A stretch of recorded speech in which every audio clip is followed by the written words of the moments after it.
Hey guys, Chris at the Ultimate Recycler. We're on a picking adventure here. Firstly, pardon the wind noise. We're out on a Wimmera property, Western Victoria, Australia. This farm is actually the neighbouring farm to where I grew up, and the guy Ross, who I know very well, has asked me to come and have a look at some stuff from his parents. There was an old homestead on this property which was demolished, and they built a new house, and a lot of stuff out of the old homestead just got dumped in this shipping container, and there's another few containers over there. So we're just going through and sorting out some stuff. We're going to buy some stuff from them, and they'll also give them a bit of a guide as to what's not worth keeping, just so they can clean up a bit. We have Coco on duty, who's been talking across the driveway with the neighbour's dog, and there is another dog just wandering past. So hive of activity here. These guys haven't met before. Looks like it's reasonably friendly. That's good. So what we're finding, we're pulling out a lot of stuff, and it's all a real mixed bag. There's a bit of some fairly early stuff. There's a lot of china, there's some old bottles, there's some cooking books, a little bit of small furniture, kitchenalia, lots and lots of stuff. Some of it very old, some not so old. So a bit of fishing gear too, an old fire screen there. So we're just going through all the stuff in the container. Settle, Coco. Christine's slaving away in here, as she always does. And it's all a real mixture. It's a lucky dip. You never know what's in that next box. Some of this stuff has been in here for many years. The piano's not really worth anything, unfortunately. Probably these brass handle sconces are worth more than the actual piano.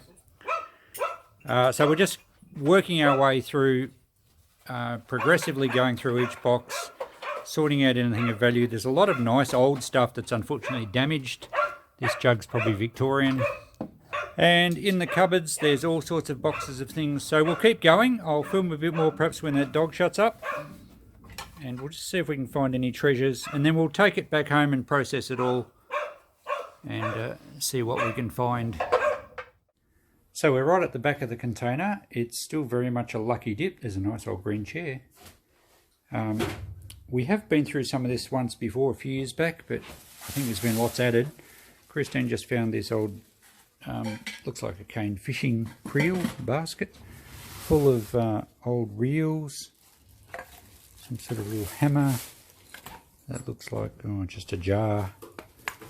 Who knows what's in here. There's, as I said, every box is a lucky dip. But we'll take this one back and we'll sort that out at home. There's another little basket down here. Hopefully you can see, it's getting a bit dark. We don't have lights in here. And there's a Valiant owner's manual. Car stuff's really popular. And a nice iron. An old cast iron. These used to just sit on the stove, and they're always really sought after. They're great door stops or bookends. And there was a pretty cool old padlock here with the key. So we're finding a real mixture, some really old stuff, a bit of 70s stuff, more modern stuff, a lot of junk, a bit of electrical. What are you going through there? I'm going to take this basket. And that's all knitting and wool, which probably won't be any good. A lot of books. There could be some nice books. We'll have to look through those a bit better. A couple of old trays at the top. So, yep, we're still going. We'll see what else we can find. We've spent a fair few hours here today emptying the container. Well, not emptying, but we got right to the back and rummaged through every box we could. And there was also another container, and I think if we zoom through the bushes there, through the trees, we can see Christine packing up some china that we got out of that container. Some nice English china, a bit of glassware. So that was pretty cool. Now the time comes to play our favourite game of Tetris and fit all this stuff, and chairs are always a pain, they're always tangly to pack. We got some bedside tables, we got a really nice old kids high chair. There's a dome clock in there, a bit of early cane ware, spinning wheel, all sorts of things. And we're packing it into the van. So it's evening at the moment, the sun's just going down, really nice conditions, and I'm trying to get the van packed as best I can. So without further ado, I'll get back to work. Okay, update on the load. Christine's snoozing on the job. Come on, get off the seats, there's more to do. I work too hard. So, chairs. I told you chairs were awkward, but that's pretty much all we've got to go. The van's pretty well packed to the roof at the front part, and in the front section we've only got some black crates of china, so should stack in alright. And this is the front section of the van where we had all black crates stacked. We're actually home now, we've unpacked those crates, I'll show you those in a tick. But the van's handy having a 1/3 section at the front and then the back part's behind that wall.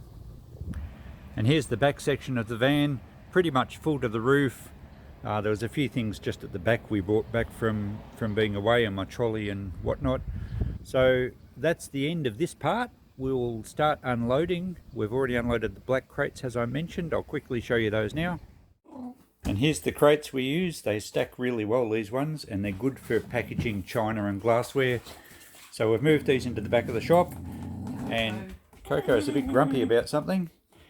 Anyway, the next part of this video we'll look at processing it all, and we'll show you some of the stuff we got. We'll see you then. Bye.